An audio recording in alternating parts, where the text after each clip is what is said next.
Hello guys, എല്ലാവർക്കും എൻ്റെ മറ്റൊരു പുതിയ വീഡിയോയിലേക്ക് സ്വാഗതം. കുറഞ്ഞ ചിലവിൽ എങ്ങനെ കോട്ടയത്ത് നിന്ന് ആലപ്പുഴയ്ക്ക് ഒരു ബോട്ട് സർവീസ് നടത്താം എന്നതിനെ പറ്റിയാണ് ഞാനിവിടെ പറയുന്നത്. അതിനായിട്ട് ഞാൻ കോട്ടയത്തെ ബോട്ട് ജെട്ടിയായ കോടിമാത ബോട്ട് ജെട്ടിയിൽ എത്തിച്ചേർന്നിട്ടുണ്ട്. ഇതാണ് കോടിമാത ബോട്ട് ജെട്ടി. ഇവിടെ നിന്നാണ് നമുക്കുള്ള ബോട്ടുകളൊക്കെ പുറപ്പെടുന്നത്. മെയിൻ റോഡിൻ്റെ തൊട്ടടുത്ത് തന്നെയായിട്ടാണ് ബോട്ട് ജെട്ടി ഉള്ളത്. അതുകൊണ്ട് തന്നെ നമുക്ക് ബോട്ട് ജെട്ടി അന്വേഷിച്ച് ദൂരേക്കൊന്നും പോകേണ്ട കാര്യമില്ല. ഇവിടെ കുടുംബശ്രീയുടെ തന്നെ ഫ്ലോട്ടിംഗ് റെസ്റ്റോറൻറ്റ് എന്ന പേരിൽ ഒരു റെസ്റ്റോറൻ്റ് ഒക്കെ ഉണ്ട്. ബോട്ടിനകത്ത് തന്നെയുള്ള റെസ്റ്റോറൻറ്റ്, പക്ഷേ അത് പ്രവർത്തിക്കുന്നതായിട്ട് തോന്നുന്നില്ല. ഇവിടെ വന്നപ്പോൾ തന്നെ നല്ല മഴയൊക്കെ തുടങ്ങിയിരിക്കുകയാണ്. നമുക്ക് 2.5 മണിക്കൂർ നീണ്ടു നിൽക്കുന്ന ഒരു ബോട്ട് യാത്രയാണുള്ളത്. അതുകൊണ്ട് ഇവിടെ തന്നെ ടോയ്ലറ്റ് സൗകര്യങ്ങളൊക്കെ ഉണ്ട്. നമുക്ക് കുടിക്കാനൊക്കെ ആയിട്ട് എന്തെങ്കിലും വാങ്ങിയിട്ട് വേണം ബോട്ടിലേക്ക് പ്രവേശിക്കാൻ. കാരണം 2.5 മണിക്കൂർ നമുക്ക് കുടിക്കാനായിട്ട് ബോട്ടിൽ വെള്ളവും കാര്യങ്ങളും ഒന്നും ഉണ്ടായിരിക്കുന്നതായിരിക്കില്ല. കാര്യം പറഞ്ഞാൽ നമ്മൾ വെള്ളത്തിലാണ് ഉള്ളതെങ്കിലും നമുക്ക് കുടിക്കാനുള്ള വെള്ളം ബോട്ടിൽ നിന്ന് ലഭ്യമാകുന്നതല്ല. ഇവിടെ സംസ്ഥാന ജലഗതാഗത വകുപ്പിൻ്റെ ഒരു കെട്ടിടമൊക്കെ പണിതിട്ടുണ്ട്. അതിൻ്റെ ഫ്രണ്ടിൽ തന്നെ ബോട്ടിൻ്റെ സമയവും കാര്യങ്ങളുമൊക്കെ കൃത്യമായിട്ട് എഴുതിയിട്ടുണ്ട്. 11:30-ക്കുള്ള ബോട്ടിൽ ആലപ്പുഴയ്ക്ക് തിരിക്കാനാണ് എൻ്റെ പരിപാടി. ഇപ്പോൾ സമയം 11:15 ആയതേ ഉള്ളൂ. ഞാൻ ഇവിടേക്ക് വന്നപ്പോൾ തന്നെ നമുക്ക് പോകാനുള്ള ബോട്ട് ഇവിടെ കിടപ്പുണ്ടായിരുന്നു. കണ്ടാൽ ഒരു പഴഞ്ചൻ ബോട്ടാണെന്ന് തോന്നുന്ന ഒരു ബോട്ടാണ്. ഇത് സഞ്ചരിക്കുമെന്ന് തന്നെ നമുക്ക് സംശയം തോന്നും. പക്ഷേ ഒന്നും പേടിക്കണ്ട, ഈ ബോട്ട് സഞ്ചരിക്കാനുള്ള ബോട്ട് തന്നെയാണ്. ബോട്ടിൽ നമുക്ക് സഞ്ചരിക്കാനുള്ള ടിക്കറ്റ് കൗണ്ടറിൽ നിന്നും പോയി എടുക്കേണ്ട കാര്യമൊന്നുമില്ല. ടിക്കറ്റ് നമുക്ക് ബോട്ടിൽ നിന്ന് തന്നെയാണ് നമുക്ക് തരുന്നത്. ബോട്ട് സഞ്ചരിക്കാനായി 15 മിനിറ്റ് കൂടെ ഉള്ളതുകൊണ്ട് ഞാൻ വെറുതെ പുറത്തിറങ്ങി ചുറ്റുമുള്ള കാഴ്ചകളൊക്കെ കാണുകയാണ്. വെള്ളമൊക്കെ മുഴുവൻ കലങ്ങിക്കിടക്കുകയാണ്. ഞാൻ അവസാനം നമ്മുടെ ബോട്ടിലേക്ക് കയറി. ഇതാണ് ബോട്ടിൻ്റെ ഉൾഭാഗമാണ് ഈ കാണുന്നത്. ബോട്ടിലെ സീറ്റുകളൊന്നും അത്ര സെറ്റപ്പായിട്ടുള്ള സീറ്റുകളൊന്നുമില്ല. പലകയടിച്ചതുപോലെയുള്ള സീറ്റുകളൊക്കെയാണ്. അത്ര സുഖമൊന്നുമില്ല ഇരിക്കാനൊന്നും. എങ്കിലും നമുക്ക് ഇത്രയും കുറഞ്ഞ ചിലവിൽ 2.5 മണിക്കൂർ കായലിലൂടെ ആലപ്പുഴ വരെ യാത്ര ചെയ്യാൻ ഇതിലും കുറഞ്ഞ ചിലവിൽ ഒരു യാത്ര നമുക്ക് സാധിക്കുകയില്ല. ഇതിൽ നമുക്ക് ആലപ്പുഴ വരെയുള്ള ടിക്കറ്റ് ചാർജ് എന്ന് പറയുന്നത് 28 രൂപ മാത്രമാണ് വരുന്നത്. 2.5 മണിക്കൂറത്തെ യാത്രയ്ക്ക് 28 രൂപ മാത്രം. ഞാൻ സമയമായോ എന്ന് വാച്ചിൽ നോക്കി. ഉടനെ തന്നെ ബോട്ട് പുറപ്പെടാറായിട്ടുണ്ട്.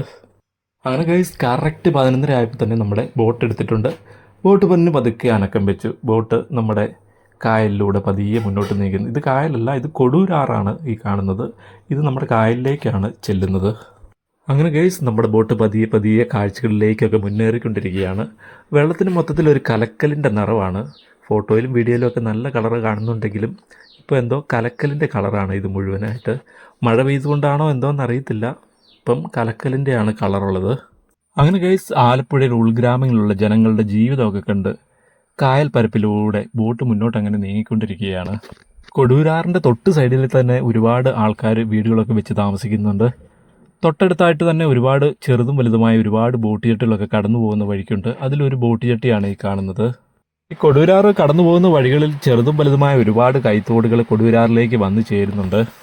ബോട്ട് പോകുന്ന വഴിക്ക് കുറുകെ ഒരുപാട് പാലങ്ങളും ബൈപ്പാസ് റോഡുകളും ഒക്കെ സ്ഥിതി ചെയ്യുന്നുണ്ട്. മുന്നോട്ട് പോകുമ്പോൾ നമുക്ക് കാൽനട യാത്രയ്ക്കായി ഉപയോഗിച്ചിരിക്കുന്ന കുറേ പാലങ്ങളുണ്ട്. അവയൊക്കെ എങ്ങനെയാണ് ബോട്ട് വരുമ്പോൾ മാറ്റി കൊടുക്കുന്നതൊക്കെ നമുക്ക് കാണാനായിട്ടുണ്ട്. ഈ കാണുന്നത് ഒരു ബൈപ്പാസ് റോഡാണ് കാണുന്നത്. ബൈപ്പാസ് റോഡിൻ്റെ അടിയിലൂടെയാണ് നമ്മൾ കൊടൂരാറിലൂടെ ബോട്ട് നമുക്ക് മുന്നോട്ട് പോകുന്നത്. വെള്ളപ്പൊക്ക സമയങ്ങളിലൊക്കെ ഈ തീരത്ത് താമസിക്കുന്ന ജനങ്ങൾക്ക് വളരെ ദുസ്സഹമായ ഒരു ജീവിത സാഹചര്യമാണ് ഉള്ളത്. കാരണം അവർ താമസിക്കുന്നിടത്തേക്കെല്ലാം വെള്ളം കയറി ആകെ ബുദ്ധിമുട്ടിലാകുന്ന ഒരു സമയമൊക്കെ ഉണ്ട്. നമ്മൾ വെള്ളപ്പൊക്ക സമയത്ത് ഒക്കെ കാണാറുണ്ട് അവരുടെ ബുദ്ധിമുട്ടും കഷ്ടപ്പാടുകളും ഒക്കെ. ഒരുപാട് നടപ്പാലങ്ങളൊക്കെ ക്രോസ് ചെയ്തിട്ട് വേണം നമുക്ക് കായലിലേക്ക് കടക്കാനായിട്ട്. ഇതേ ഒരു നടപ്പാലമാണ് ഈ കാണുന്നത്. കയറുകൊണ്ട് വലിച്ചു പൊക്കി നിർത്തിയിരിക്കുകയാണ് ആ നടപ്പാലം. ഇത് തൊട്ട് സൈഡിലായി കണ്ട നല്ലൊരു വീടാണ്. പഴയ ഒരു തറവാട് ലുക്കുള്ള ഒരു അടിപൊളി വീടാണ് ഈ കാണുന്നത്. ആഠ്യത്വമുള്ള ഒരു വലിയൊരു ആലപ്പുഴക്കാരൻ്റെ വീടാണ് ഈ കാണുന്നതെന്ന് തോന്നുന്നു. ഇവിടെയുള്ള നടപ്പാലങ്ങളൊക്കെ തന്നെ ആൾക്കാർ കയറുകൊണ്ട് വലിച്ചു പൊക്കിയാണ് ബോട്ടിന് പോകാനുള്ള സൗകര്യം ഉണ്ടായിരിക്കുന്നത്. ഈ കാണുന്ന രീതിയിലാണ് നടപ്പാലം വലിച്ചു പൊക്കുന്നത്. നമ്മുടെയൊക്കെ നാട്ടിലെ വീടിൻ്റെ പോർച്ചിൽ കാറും ബൈക്കും ഒക്കെ ഇടുന്ന പോലെ തന്നെയാണ് ഇവിടെ ബോട്ടും വള്ളമൊക്കെയാണ് ഇടുന്നത്. നമ്മുടെ ബോട്ടിൻ്റെ അകത്ത് ഒരുപാട് ലൈഫ് ജാക്കറ്റുകളൊക്കെ വെച്ചിട്ടുണ്ടല്ലോ, ആരും ഉപയോഗിക്കുന്നതായിട്ട് കാണുന്നില്ല. കൊടൂരാറിൻ്റെ സൈഡിലൊക്കെ ബണ്ട് കെട്ടിവെച്ചിരിക്കുകയാണ്. കാരണം വെള്ളം കൃഷിപ്പാടത്തിലേക്ക് കയറാതിരിക്കാനാണ് ബണ്ടൊക്കെ കെട്ടിവെച്ചിരിക്കുന്നത്. ഒക്ടോബർ പകുതിയോടുകൂടിയാണ് ഇവിടെ നെൽകൃഷിയെല്ലാം ആരംഭിക്കുന്നത്. ആ ഒരു സമയത്ത് നെൽപ്പാടങ്ങളിലുള്ള വെള്ളം കൊടൂരാറിലേക്ക് പമ്പ് ചെയ്യുകയാണ്. ഇതാ തൊട്ടടുത്ത് തന്നെ ഒരു ബോട്ട് ജെട്ടിയും കൂടെ എത്തി. ഈ കാണുന്ന ഒരു ബൈപ്പാസ് റോഡാണ് ഈ കാണുന്നത്. കൊടൂരാറിന് കുറുകെയാണ് ബൈപ്പാസ് റോഡുള്ളത്.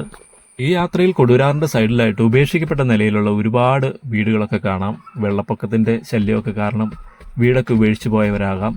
ഇവിടെ എത്തുമ്പോഴത്തേനും കൊടൂരാറിൻ്റെ ലെവലും കൃഷിപ്പാടത്തിൻ്റെ ലെവലും ഏതാണ്ട് ഒരുപോലെയായിട്ട് നമുക്ക് കാണാം. ഇതിൻ്റെ ഇടയിലായിട്ട് ചെളി കൊണ്ടുള്ള ബണ്ടുകളാണുള്ളത്. ഇപ്പോൾ സെപ്റ്റംബർ മാസം ലാസ്റ്റ് ആയിട്ടുണ്ട്. ഒക്ടോബർ പകുതിയോടുകൂടി ഇവിടെ നെൽകൃഷി ആരംഭിക്കുന്നതാണ്. അതുകൊണ്ട് പല ഭാഗങ്ങളിൽ നെൽവയലിൽ നിന്നുള്ള വെള്ളം കൊടൂരാറിലേക്ക് പമ്പ് ചെയ്യുന്നതായിട്ട് കാണുന്നുണ്ടായിരുന്നു. മുന്നോട്ട് പോകുന്തോറും നമ്മുടെ ആറിൻ്റെ വീതി കൂടിക്കൂടി വരികയാണ്. ദ പോലീസ് എന്ന് എഴുതി വെച്ച ബോട്ടാണ് ഈ വരുന്നത്. പോലീസുകാരാണ് ഈ ബോട്ടിൽ ഉള്ളതെന്ന് തോന്നുന്നു. നമ്മുടെ പോലീസുകാരുടെ ബോട്ടൊക്കെ പോയി കഴിഞ്ഞപ്പോഴത്തേനും കായലിൽ നല്ല ഓളമൊക്കെ ആയി. തൊട്ടു പുറകെ തന്നെ അടുത്തതായിട്ടൊരു പോലീസിൻ്റെ ബോട്ട് കൂടി വരുന്നുണ്ട്. ഈ കാണുന്നതും പോലീസിൻ്റെ ബോട്ട് തന്നെയാണ്. നല്ല ഓളമൊക്കെ ആയി. ഇപ്പോൾ നമ്മുടെ ഈ കൊടൂരാറ് മുന്നോട്ട് പോകുന്തോറും പല പല കൈത്തോടുകളും പല പല ആറുകളും എല്ലാം വന്ന് സന്ധിച്ച് കായലിൻ്റെ വീതി വലുതായി അവസാനം എല്ലാം കൂടെ വേമ്പനാട്ട് കായലിലേക്ക് ചെന്ന് ചേരുകയാണ് ചെയ്യുന്നത്. ഇതൊക്കെ സാധാരണക്കാരുടെ ജീവിതങ്ങളാണ് ഈ കാണുന്നത്. അവരുടെ എല്ലാവരുടെയും വീടിൻ്റെ മുന്നിൽ തന്നെ ചെറിയൊരു തോണിയോ യമഹ പിടിപ്പിച്ച ഒരു വള്ളമോ ചെറിയ സ്പീഡ് ബോട്ടോ എന്തെങ്കിലുമൊക്കെ അവരുടെ വീടിന് മുന്നിൽ ഉണ്ടായിരിക്കുന്നതാണ്. ഈ പോകുന്ന വഴിയിൽ ഇതുവരെ വലിയ ഹൗസ് ബോട്ടുകളും കാര്യങ്ങളും ഒന്നും കാണാൻ സാധിച്ചിട്ടില്ല. ഈ വരുന്നത് എന്തോ ആഘോഷം കഴിഞ്ഞ് പോകുന്ന ഒരു ബോട്ടാണെന്ന് തോന്നുന്നു. കുറച്ചുകൂടി മുന്നോട്ട് പോയി കഴിഞ്ഞാൽ വലിയ ആഡംബര ബോട്ടുകളായ ഹൗസ് ബോട്ടുകളൊക്കെ നമുക്ക് കാണാനായിട്ട് സാധിക്കും. ആലപ്പുഴ എന്നാൽ ഹൗസ് ബോട്ടുകളുടെ ഒരു നാടാണ്. ഹൗസ് ബോട്ടുകളുടെ എണ്ണത്തിൻ്റെ അകത്ത് വളരെ വലിയ വർധനയാണ് ഉണ്ടായിരിക്കുന്നത്. ഇപ്പോൾ അത്യാവശ്യം നല്ല വീതിയേറിയ ഒരു ഭാഗത്തേക്കാണ് കടന്നിരിക്കുന്നത്. ആദ്യമായിട്ട് വലിയൊരു ഹൗസ് ബോട്ട് കണ്ടു. നമ്മുടെ ബോട്ട് അങ്ങനെ കായലിലേക്ക് പ്രവേശിച്ചിരിക്കുകയാണ്. ഇപ്പം വെള്ളത്തിൻ്റെ കളറിനൊക്കെ ഒരു മാറ്റം വന്നിരിക്കുന്നു. നേരത്തെ ചെളി കലർന്ന ഒരു വെള്ളത്തിൻ്റെ കളറായിരുന്നു. ഇപ്പം കുറച്ചുകൂടി തെളിഞ്ഞ ഒരു വെള്ളമാണ് കാണുന്നത്. ഈ കാണുന്ന ഹൗസ് ബോട്ട് ആരൊക്കെയോ റെൻറ്റിനെടുത്തതാണെന്ന് തോന്നുന്നു. ഗ്രൂപ്പായിട്ട് വരുന്നവർക്കും കുറച്ച് കാശൊക്കെ മുടക്കാൻ സാമ്പത്തിക ശേഷിയുള്ളവർക്കുമൊക്കെ ഏറ്റവും നല്ലത് ഹൗസ് ബോട്ട് തന്നെയാണ്. ഹൗസ് ബോട്ടിൻ്റെ റേറ്റ് എന്ന് പറയുന്നത് മണിക്കൂറിന് 1500 രൂപ തൊട്ടൊക്കെയാണ് ഹൗസ് ബോട്ടിൻ്റെ റേറ്റൊക്കെ വരുന്നത്. ഹൗസ് ബോട്ടിൽ തന്നെ നമുക്കുള്ള ഭക്ഷണവും കാര്യങ്ങളും ഒക്കെ റെഡി ആയിരിക്കും. ഭക്ഷണം എല്ലാം ഉൾപ്പെടെയാണെന്ന് തോന്നുന്നു 1500 രൂപ. ഞാൻ ഒരാളോട് ചോദിച്ചപ്പോൾ മണിക്കൂറിന് 1500 രൂപയാണെന്നാണ് എന്നോട് പറഞ്ഞത്. മുടക്കാൻ കാശും സാമ്പത്തിക ശേഷിയും ഒക്കെ ഉള്ളവർക്കും ഗ്രൂപ്പായിട്ട് വരുന്നവർക്കുമൊക്കെ ഹൗസ് ബോട്ടാണ് ഏറ്റവും നല്ലത്. കാരണം ഹൗസ് ബോട്ടിൽ ഇല്ലാത്ത ഫെസിലിറ്റികളൊന്നും തന്നെ ഇല്ല. ടോയ്ലറ്റ് സൗകര്യം, ഭക്ഷണത്തിനുള്ള സൗകര്യം, AC റൂം, അങ്ങനെ എല്ലാവിധ സൗകര്യങ്ങളോടും കൂടിയാണ് ഇവിടെ ഹൗസ് ബോട്ടുകൾ ഓടുന്നത്. ഞാനിപ്പം സഞ്ചരിക്കുന്ന നമ്മുടെ പാസഞ്ചർ ബോട്ടിൽ ഈ കാണുന്ന സൗകര്യങ്ങളൊന്നും തന്നെ ഇല്ല. ടോയ്ലറ്റ് സൗകര്യങ്ങളോ കാര്യങ്ങളോ ഒന്നുമില്ല, ഭക്ഷണമില്ല, വെള്ളമില്ല. കായലിലേക്ക് വരും തോറും ഹൗസ് ബോട്ടുകളുടെ എണ്ണത്തിൽ വലിയ വലിയ വർധനമാണ് ഉണ്ടായിക്കൊണ്ടിരിക്കുന്നത്. അങ്ങനെ ഉടനെ തന്നെ ഞങ്ങൾ കായ്ത്തറ എന്ന് പറയുന്ന ഒരു ബോട്ട് ജെട്ടിയിലെത്തി. ഈ കാണുന്നതാണ് കായ്ത്തറ ബോട്ട് ജെട്ടി എന്നറിയപ്പെടുന്നത്. ഇവിടെ വണ്ടിക്ക് സ്റ്റോപ്പുണ്ട്. ഇവിടെ ബോട്ട് നിർത്തി ഇവിടെ ആൾക്കാർ ഇറങ്ങാനുണ്ടെന്ന് തോന്നുന്നു. അങ്ങനെ ഞങ്ങൾ വീണ്ടും ആൾക്കാരെ ഇറക്കിയതിന് ശേഷം യാത്ര തുടർന്നു. ഈ പോകുന്നത് കൂറ്റൻ ഒരു ഹൗസ് ബോട്ടാണ് ഈ കാണുന്നത്. 2 നിലയാണ് കാണുന്നത്. എല്ലാവിധ സൗകര്യങ്ങളുമുള്ള കൂറ്റൻ ഒരു ഹൗസ് ബോട്ടാണ് ഈ കാണുന്നത്.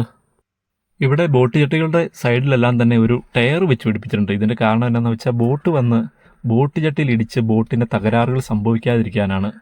ഈ കാണുന്നത് കണ്ടോ, ഒരു ആഡംബര ഹൗസ് ബോട്ടാണ് ഈ കാണുന്നത്. അതിനൊക്കെ റേറ്റ് വളരെ കൂടുതലായിരിക്കാം. ഇവിടെ വരുമ്പോൾ നമുക്ക് ഹൗസ് ബോട്ടുകളുടെ എണ്ണം കാണുമ്പോൾ നമ്മൾ തന്നെ ഞെട്ടിപ്പോകും. കാരണം ഒരാലപ്പുഴക്കാരന് ഒരു ഹൗസ് ബോട്ട് ഉള്ളതുപോലെയാണ് ഈ വേമ്പനാട്ട് കായൽ നിറച്ചും ഹൗസ് ബോട്ടുകളാണ് ഉള്ളത്. അങ്ങനെ ഗൈസ്, നമ്മൾ ഏകദേശം ആലപ്പുഴ അടുക്കാറായി. ഇത് ആലപ്പുഴയിൽ നമ്മുടെ സർക്കാർ ബോട്ടിൻ്റെ വർക്ക്ഷോപ്പാണെന്ന് ഈ കാണുന്നത്. കുറേ അറ്റകുറ്റപ്പണികളൊക്കെ നടക്കുന്ന വർക്ക്ഷോപ്പാണെന്ന് തോന്നുന്നു. കുറേ പഴയ ബോട്ടുകളൊക്കെ ഇവിടെയുണ്ട്. ഈ കാണുന്ന പഴയ ബോട്ടും നമ്മൾ സഞ്ചരിക്കുന്ന ബോട്ടും എല്ലാം തന്നെ ഒരു ഷേപ്പൊക്കെ തന്നെയാണ്. കാരണം ഒരുപാട് പഴക്കങ്ങൾ ഉള്ള ബോട്ടുകളാണ് ഈ കാണുന്നതൊക്കെ തന്നെ. കേരള സർക്കാരിൻ്റെ മുൻകാല ബോട്ടുകളൊക്കെ തന്നെയാണ്. ഒരുപാട് പഴക്കം ചെന്ന ബോട്ടുകളും ഉപയോഗശൂന്യമായ ബോട്ടുകളൊക്കെ തന്നെയാണ് ഇവിടെ ഈ വർക്ക്ഷോപ്പിലുള്ളതെന്ന് കണ്ടിട്ട് തോന്നുന്നു. ആലപ്പുഴ ബോട്ട് ജെട്ടി അടുക്കുന്നതിന് തൊട്ട് മുമ്പായിട്ടാണ് ഈ ബോട്ടുകളുടെ വർക്ക്ഷോപ്പൊക്കെ ഉള്ളത്. ഇതിന് തൊട്ടടുത്തായിട്ട് തന്നെയാണ് നമ്മുടെ ആലപ്പുഴ ബോട്ട് ജെട്ടി സ്ഥിതി ചെയ്യുന്നത്. ഇത് ആലപ്പുഴയിലെ ബോട്ടുകൾക്ക് ഡീസൽ അടിക്കാനുള്ള പമ്പാണ് ഈ കാണുന്നത്. അങ്ങനെ ഞാൻ ഫൈനലി നമ്മുടെ ആലപ്പുഴ ബോട്ട് ജെട്ടിയിലെത്തി. ഈ കാണുന്നതാണ് നമ്മുടെ ആലപ്പുഴ ബോട്ട് ജെട്ടി. ഈ കാണുന്ന ആലപ്പുഴ ബോട്ട് ജെട്ടിയിൽ നിന്നാണ് ബോട്ടുകൾ എടുക്കുന്നത്. ഈ കാണുന്ന വലത് സൈഡിൽ കാണുന്ന ഒരു ബോട്ട് അപ്പർ ഡെക്ക് ഉള്ള ഒരു ബോട്ടാണ്. ഇതിന് റേറ്റ് കൂടുതലാണ്. പക്ഷേ കൂടുതൽ കാഴ്ചകളൊക്കെ നമുക്ക് അപ്പർ ഡെക്കിൽ ഇരുന്ന് നമുക്ക് കാണാനായിട്ടൊക്കെ സാധിക്കും. നമ്മുടെ ആലപ്പുഴ ബോട്ട് ജെട്ടിയുടെ തൊട്ടടുത്ത് തന്നെയായിട്ടാണ് ആലപ്പുഴയിലെ KSRTC ബസ് സ്റ്റാൻഡ് ഉള്ളത്. ഇതൊരു മേൽപ്പാലമാണ്. ഈ മേൽപ്പാലത്തിൽ കയറി നിന്ന് കഴിഞ്ഞാൽ നമുക്ക് ആലപ്പുഴ ബോട്ട് ജെട്ടിയുടെ ദൃശ്യങ്ങളൊക്കെ മനോഹരമായിട്ട് കാണാനൊക്കെ ആയിട്ട് സാധിക്കും. ഇതിൻ്റെ സൈഡിൽ കൂടുതലും ഉള്ളത് ഹൗസ് ബോട്ടുകളൊക്കെ തന്നെയാണ്. ആൾക്കാരെ കാത്തു കിടക്കുന്ന ഒരുപാട് പല വിധത്തിലും പല രൂപത്തിലും പല ഭാവത്തിലുമുള്ള ഒരുപാട് ഹൗസ് ബോട്ടുകൾ ഇവിടെയുണ്ട്. ഒരു ഹൗസ് ബോട്ട് റെൻറ്റിനെടുക്കാൻ കിട്ടാൻ ഒരു ബുദ്ധിമുട്ടുമില്ല. പൈസ മുടക്കിയാൽ എത്ര ബോട്ടുകൾ വേണമെങ്കിലും, എത്ര ആഡംബര സൗകര്യമുള്ള ബോട്ടുകൾ വേണമെങ്കിലും നമുക്ക് സുഖമായിട്ട് ഇവിടെ നിന്ന് നമുക്ക് കിട്ടും. ഗൈസ്, നമ്മുടെ വീഡിയോ ഇഷ്ടപ്പെടുന്ന ദയവായി ലൈക്ക് ചെയ്യുക.